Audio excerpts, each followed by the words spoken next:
This is North Edinburgh Grows. It's the garden project at the back of North Edinburgh Arts Centre, the venue.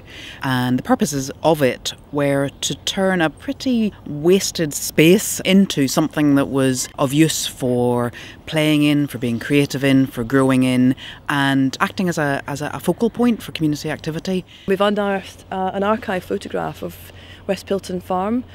So almost exactly 100 years ago, this area and the land further east was used as farmland. So in a way, we're kind of bringing a little slice of history back into the area, which has become very urbanised recently. The launch day we had in June, there was over 160 people from around and about us enjoying the space. There was a real sense of ownership, and that's been backed up by the fact that each week since the garden's been open, there's been 180 more visits made to the Arts Centre every week. And they're new people who haven't come here before, a lot of families with small children. Quite early on in the design stage, we had an area right near the cafe, which was a little bit of a kind of vague area. We weren't sure what would go on.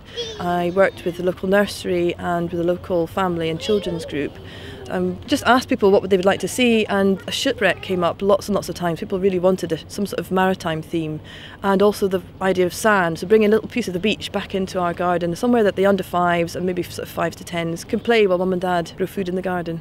One of the main features of the garden is that it's got 4 separate allotments that have been kind of devolved out or taken over by other groups, and they can really do whatever they want to do. Happily, it's lots of interesting things and lots of vegetable growing and lots of creative things, but they've got total management of those plots.